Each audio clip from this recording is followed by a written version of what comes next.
भरत खंड में नर देह पाई, बड़े दिशावर आया। सतगुरु साह मिल्या सौदागर, बिनज करो मन भाया।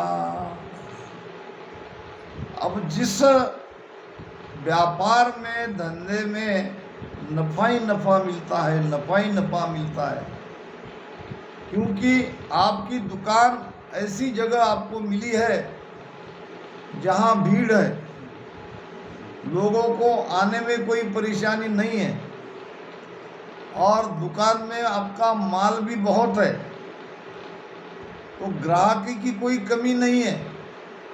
सुबह से शाम तक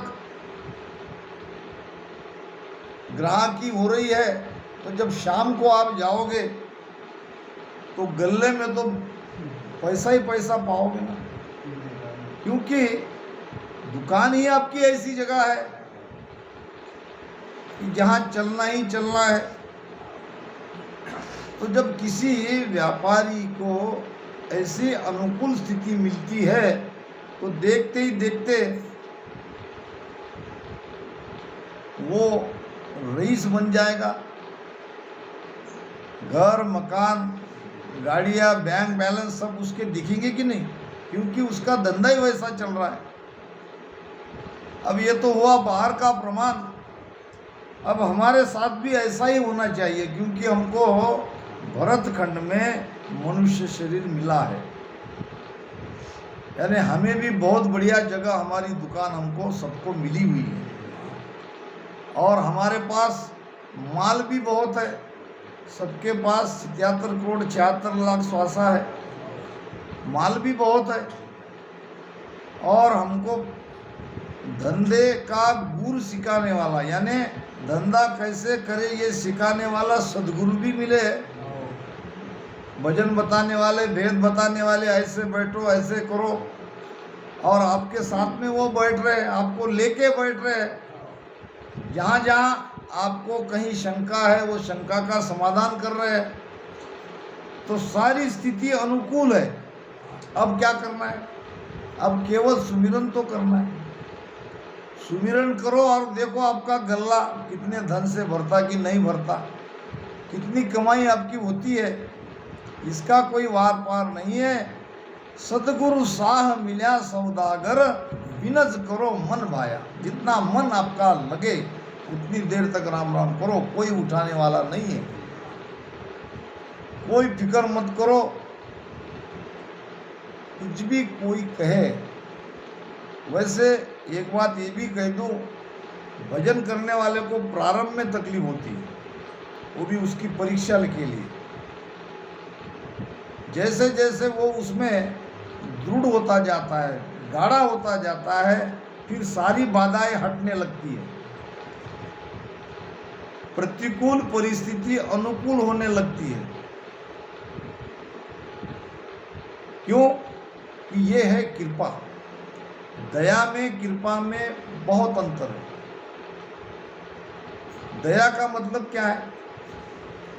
दया आ गई, हमारे पास धन है, 5-10 लाख दे दिया, दया कर दिया। दया आ गई, अगले वाले को रहने को घर नहीं है, हमारे पास एक कमरा खाली है, जाके रहो।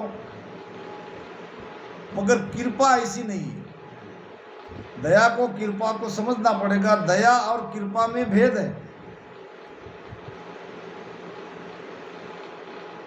अनुकूल को प्रतिकूल परिस्थिति में लाना ये है दया,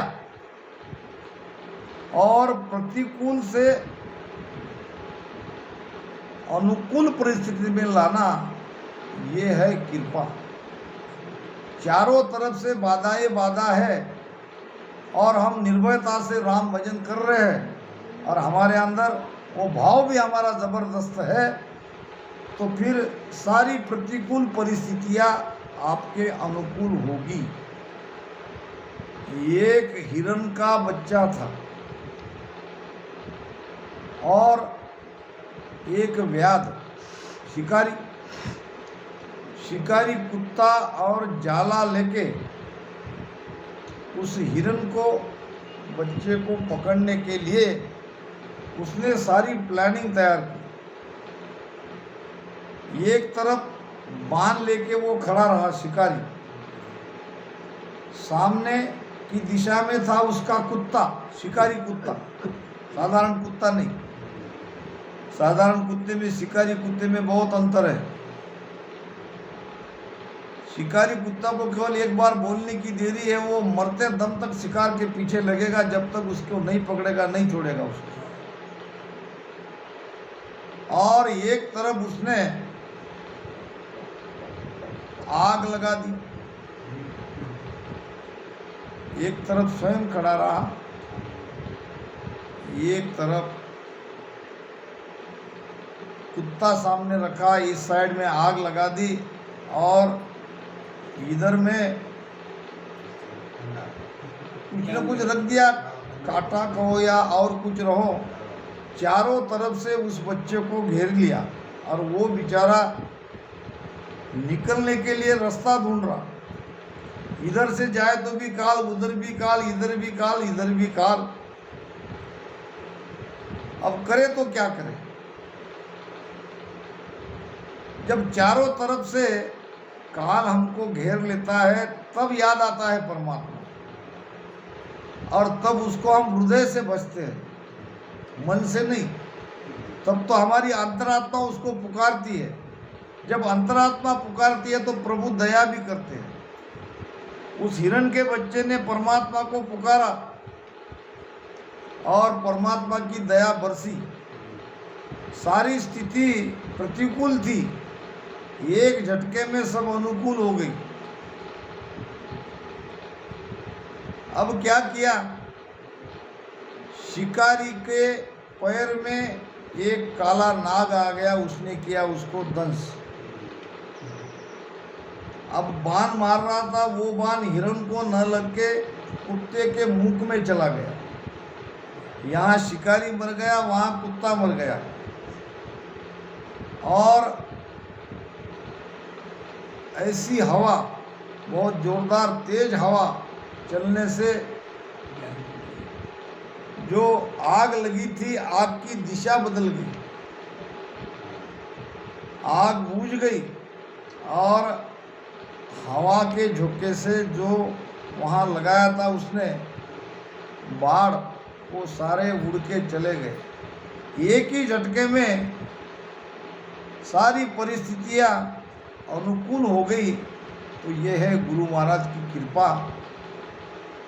आप ये मत समझो कि भाई हम सब कुछ ठीक करने के बाद भजन करेंगे, कुछ भी ठीक होने वाला नहीं है। आपका प्रारब्ध जैसा है उसमें राई या तिल के इतना भी गड़बड़ नहीं होगी।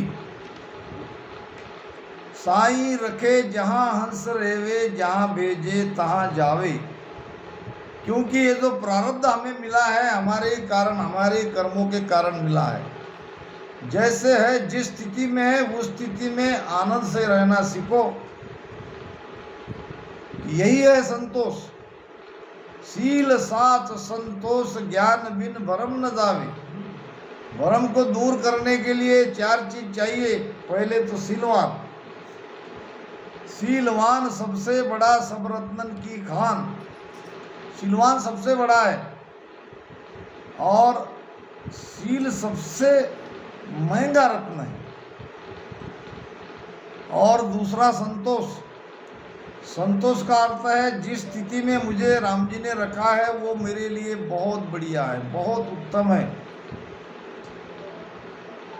हमारे संत मोहनदास जी महाराज संतोष के बारे में उदाहरण देते थे कि दो पति पत्नी थे, गरीब, बहुत गरीब, मगर भगवत भक्त, हमेशा संतोष रहता था। कोई किसी भी परिस्थिति क्यों ना आ जाए, वो परिस्थिति से हार मानने वाले नहीं थे, संतोषी वृत्ति से रहते थे। छोटी सी कुटिया थी, जहाँ केवल वो 2 ही लोग सो सकते थे। कितनी जगह होगी अब वो? ज़्यादा से ज़्यादा 6 फुट या 3 फुट, 6 बाय 3 फुट या 6 बाय 6 फुट, 8 बाय 6 फुट, या हमारे भावराव के रामदारा की इतना, ऐसा समझ लो, छोटा सा। तो बरसात का मौसम था और आधी रात हो चुकी थी। दोनों पति पत्नी अपनी कुटिया में सोए हुए थे। किसी ने दरवाजा खटखटाया। पति पत्नी दोनों उठ गए और पत्नी ने दरवाजा खोला। देखा तो 2 व्यक्ति आए बारिश में, आधी रात में। तो पति ने देखा पत्नी की तरफ। पत्नी ने कहा कोई बात नहीं, आधी रात तो हो चुकी है, आधी रात ही निकालना बाकी है। आज के दिन हम सोएंगे नहीं, बैठेंगे, चारों बैठ जाएंगे। 4 लोग बैठ तो सकते हैं, 2 ही लोग सो सकते थे, और यहाँ आ गए 4, यानी उनको 2 मिला के हो गए 4। तो पत्नी कहने लगी कोई चिंता नहीं, बैठ के निकाल लेंगे। पति को बड़ा आनंद आया। अब चारों बैठे रहे। आधा 1 घंटा नहीं बीता तो और दरवाजा खटखटाने लगे। कहने लगे कि हम मुसाफिर है, बारिश बहुत हो रही है, आजू बाजू किसी का घर नहीं मिल रहा है और हमें थोड़ा आसरा चाहिए, खोलो। अब पत्नी पति की तरफ देखने लगी, पति पत्नी की तरफ देखने लगा। खोलने में कोई उनको बाधा नहीं थी, आराम से खोल सकते थे, मगर अब करेंगे कैसे? खोल लिया, कितने आदमी हैं कितने नहीं, तो क्या होगा? अब पत्नी ने पति की तरफ देखा, दोनों संतोषी थे। पति ने कहा भाग्यवान खोलो। खोला तो और 2 लोग आए। अब क्या करेंगे? पति कहने लगा 2 लोग सो के रात बिता सकते हैं, 4 लोग बैठ के रात बिता सकते थे, आप 6 खड़े हो जाएंगे। 2-4 घंटे की बात है। उनको भी कहेंगे भाई तुम खड़े रहो, हम भी खड़े रहेंगे, हम भी खड़े रहेंगे। जगह तो उतनी है, रहना तो सबको है, आधार तो सबको चाहिए। संतोषी व्यक्ति हमेशा यही सोचेगा, वो परिस्थिति से नहीं डगमगाएगा, और नहीं डगमगाना है, क्योंकि आखिर हमारे कर्म के कारण ही तो हमें ऐसा प्रारब्ध मिला है। ये मान के संतोष रखना है। वो और एक प्रमाण आता है महाभारत में नेवले का। जब युधिष्ठिर ने भगवान कृष्ण को पूछा कि हमने जो इतना बड़ा यज्ञ किया है, ये इससे बढ़िया कोई और यज्ञ कभी हुआ कि नहीं हुआ, इसकी परीक्षा करनी है, तो ये कौन कहेगा? तो भगवान कृष्ण ने कहा एक नेवला है जिसका आधा शरीर सोने का था, आधा जैसा नेवले का रहता है वैसा था। ये नेवला कह सकता है कि आपका यज्ञ बड़ा है, कि आपके यज्ञ में कोई कमी रही। तो युधिष्ठिर ने उस नेवले को पकड़ के मंगवाया। देखा तो सचमुच नेवला आधा सोने का था और आधा शरीर उसका कृत्रिम था, पहले जैसा था। अब उसको कहा कि भगवान कृष्ण का आदेश है, तुम यहाँ का भोजन करके बताओ कि ये यज्ञ बड़ा है या इसमें कोई कमी है। अब नेवले ने किया भोजन वहाँ का। भोजन करने के बाद उसने कहा कि ये कोई महत्वपूर्ण यज्ञ नहीं है, ये कोई बड़ा यज्ञ नहीं है। फिर पांडवों ने पूछा, युधिष्ठिर ने पूछा, हमसे भी ज़्यादा किसी ने यज्ञ किया है आज तक? किया तो है। उसने क्या किया ऐसा? उसने क्या किया देख लो। वहाँ का अन्न खाने से मेरा आधा शरीर सोने का हुआ है, और आज तक मैं ढूंढ रहा हूँ कि उसके जैसा यज्ञ कहीं मिलता है कि नहीं है, तो मैं हर एक यज्ञ में जाता हूँ। यहाँ भी मैं उसी के लिए आया, और जब मैंने देखा तो ये भी यज्ञ उससे बड़ा नहीं है। फिर वो यज्ञ कौन सा था? वो यज्ञ था, एक पति पत्नी थे, ब्राह्मण गरीब, और भक्ति करते थे। 2-2, 3-3, 4-4 दिन तक उनके यहाँ भोजन नहीं बनता था, और उनका एक बेटा था, एक बहू थी, 4 लोग थे, चारों भक्ति करने वाले थे। गरीबी बहुत थी, मगर भीतर से संतोष बहुत था। कभी उन्होंने अपनी गरीबी को रोया नहीं, कभी परमात्मा पे पर दोष नहीं लगाया। जैसे राम जी ने रखा है वैसे वो रह रहे थे। तो बड़ी मुश्किल से 7-8 दिन के बाद 4 ही रोटी बने, इतना अनाज कहीं से उनको मिला। तो भगवान ने परीक्षा लेनी चाहिए। चलो देखते हैं आज ये कितने संतोषी है, कितने दयालु है। भोजन बन गया, एक एक रोटी सबके हिस्से में आ रही थी। अब परोसने वाले थे तो ये एक भिखारी आया, भगवान स्वयं भिखारी बन के आए। कहने लगे, माता जी भिक्षा दो, बहुत दिन से भूखा हूँ। तो पिताजी भोजन कर रहे थे, अपनी आधी रोटी दे दी और खड़ा रहा। इससे तो मेरा कुछ नहीं हुआ। बेटे ने आधी रोटी दे दी, माँ ने आधी रोटी दे दी, बहू ने आधी रोटी दे दी, फिर भी खड़े के खड़ा ही रहा। मैंने बहुत दिन से खाया नहीं, मुझे और चाहिए। अब वो जो बची थी आधी आधी रोटी, चारों ने उसे दे दिया, और स्वयं 8 दिन के भूखे ऐसे ही रहे। अब वो खा के चला गया। अब वहाँ ये नेवला सब सुन रहा था, देख रहा था। उसको बड़ा आश्चर्य हुआ, चारों के चारों बिना कुछ खाए पे सब भिखारी को दे दिया, और ये 8 दिन से भूखे हैं, अनाज का एक कण इसमें नहीं है। तो ऐसे ही वो लेट गया, अब नींद क्या आने वाली है भूखे को। तो नेवला वहाँ आया, और ढूंढ ढूंढ के उसने कुछ अनाज के कण उसे मिले, वो उसने खाया। वो खाते ही उसका आधा शरीर सोने का बन गया।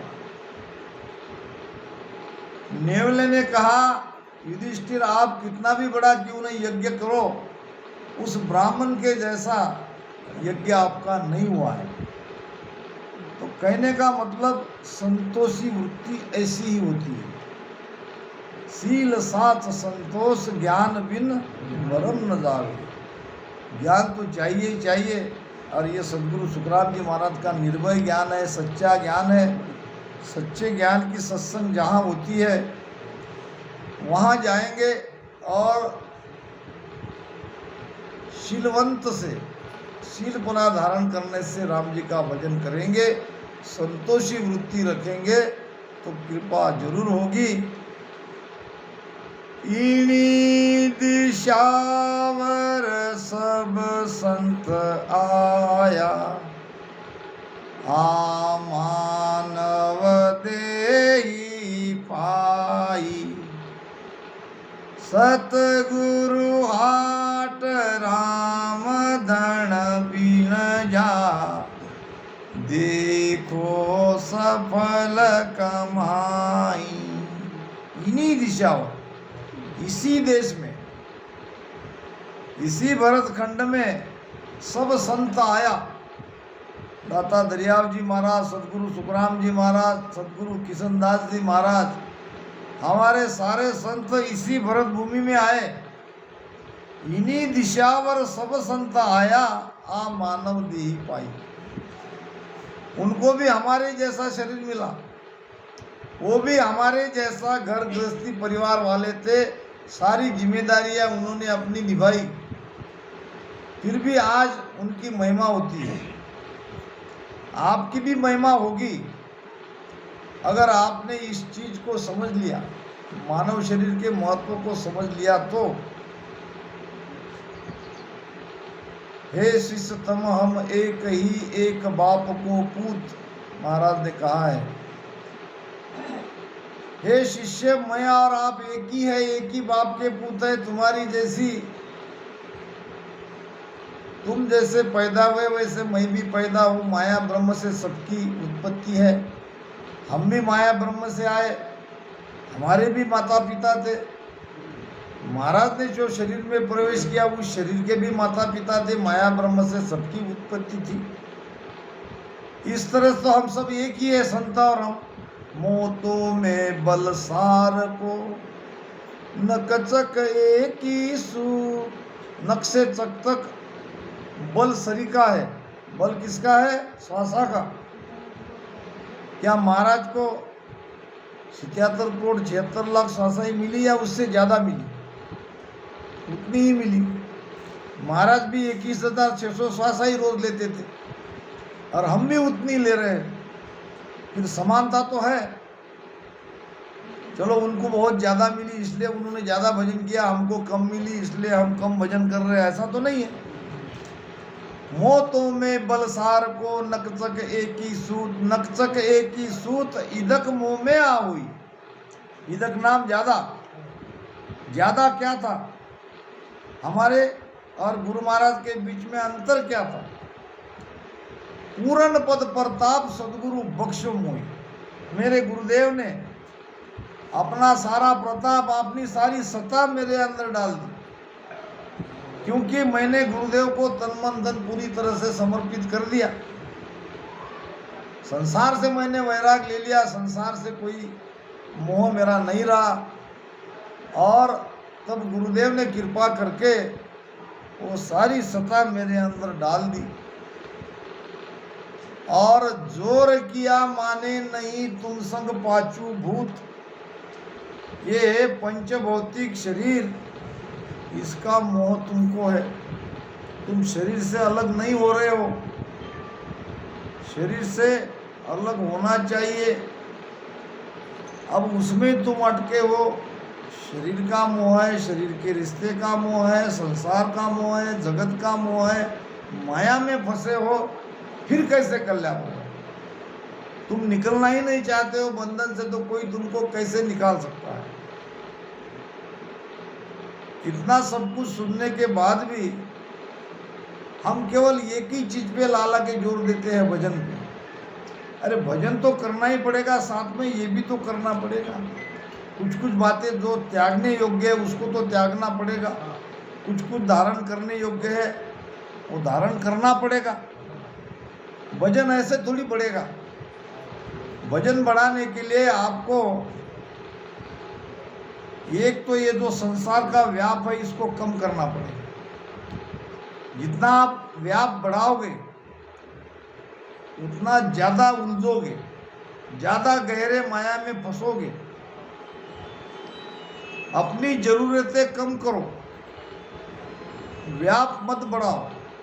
धीरे धीरे धीरे धीरे अपनी जिम्मेदारियां कम करो, फिर देखो भजन कैसे नहीं बढ़ता। अब यहाँ होता क्या है, हमारे चारों तरफ काम का व्याप लगा है। चारों तरफ से वो, जब हम भजन को बैठते हैं तो वो काम याद आ जाते हैं। आते कि नहीं? तो ये व्याप को पहले दूर करो।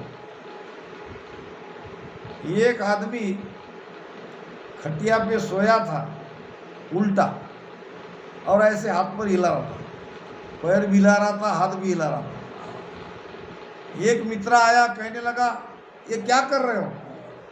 वो कहने लगा तैरना सीख रहा हूं। खटिया पे तैरना सीखता है?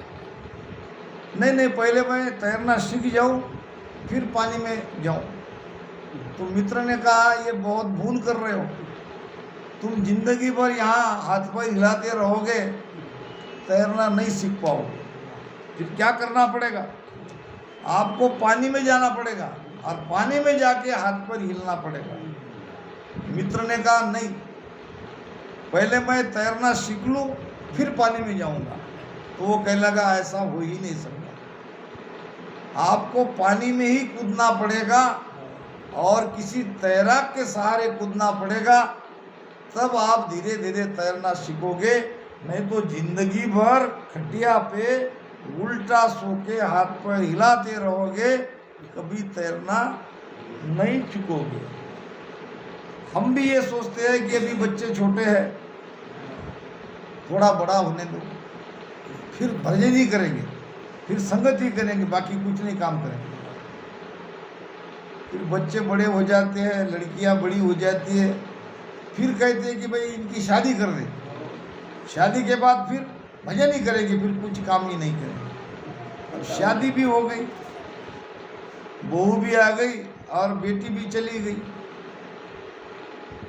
फिर तो निकलना चाहिए। नहीं, अभी पोता पोती, पोते को देख लेंगे, पोती को देख लेंगे, फिर भजन करेंगे। अब पोता पोती को देखने के बाद वो थोड़ी तुमको छोड़ेंगे। एक गुरु और चेला दोनों जा रहे थे, बरसात का दिन था,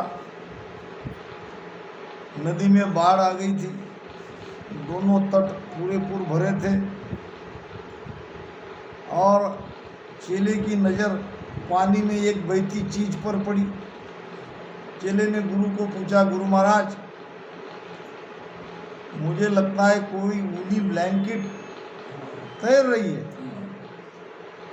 तो आप कहो तो मैं इसे निकाल लूँ, काम में आएगी ओढ़ने के।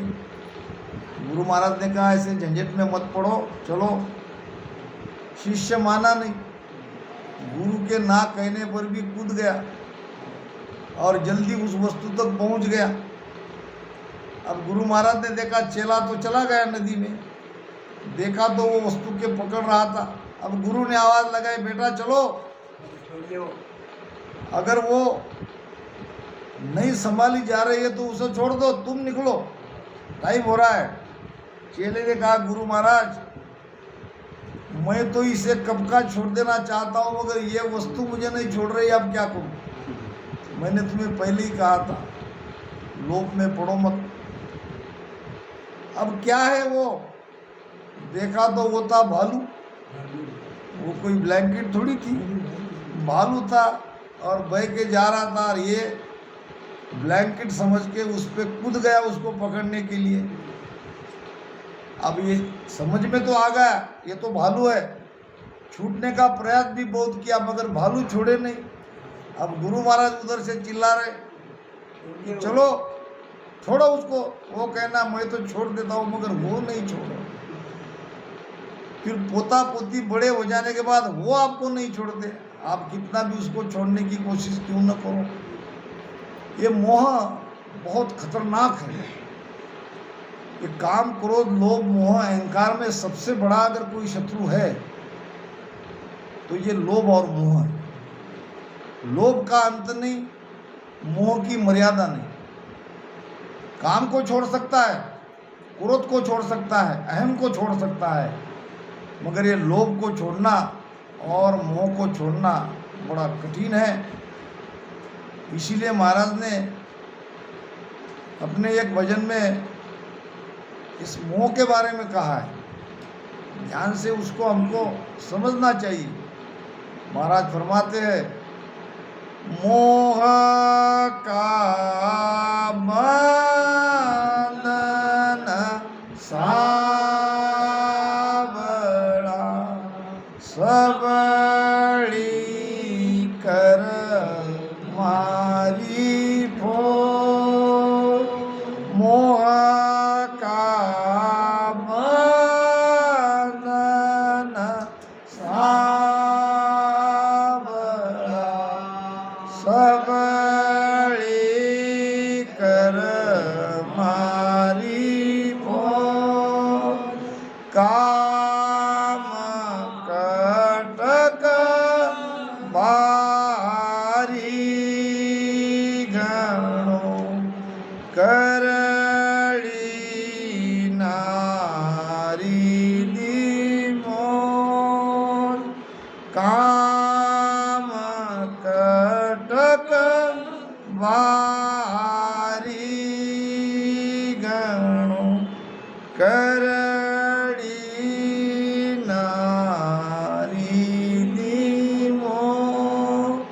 किस विद मिलिए हो राम सु आड़ा बेरिया पार जब चालो हर मिलन को देवी चे मोनमा।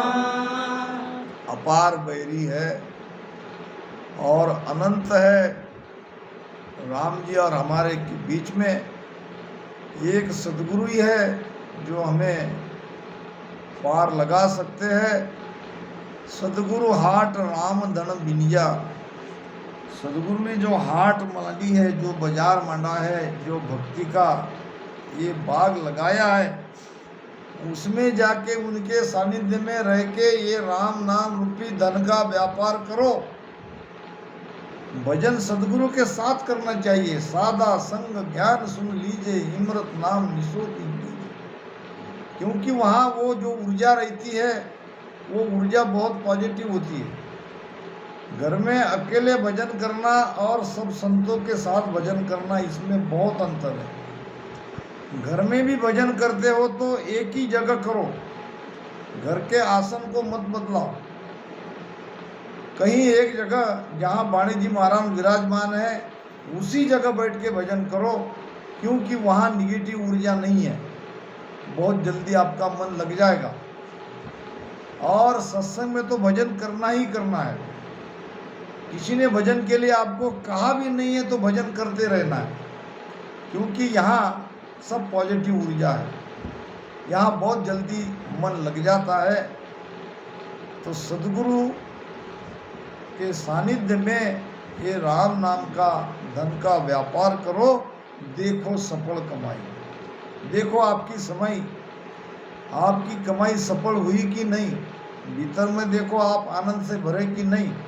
भीतर में देखो आपका कर्म कटा कि नहीं। आपके जीवन मान में आमूलाग्र बदल होगा। पता नहीं चलेगा एक कैसे क्या चेंज हो गया। आपका जीवन ऐसा नहीं था, कैसे बदल गया, ये पता ही नहीं चलता। और पूरे आनंद से, संतोष से हम भर जाते हैं। कोई चाहना ही बाकी नहीं रहती है।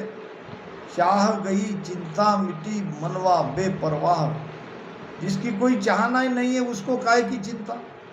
चिंता तो उसे जिसको कुछ चाहिए। जिसको कुछ चाहिए ही नहीं वो निश्चिंत है, वो निर्भय है, वो आनंद में है, वो सुख में है। तो भजन करो।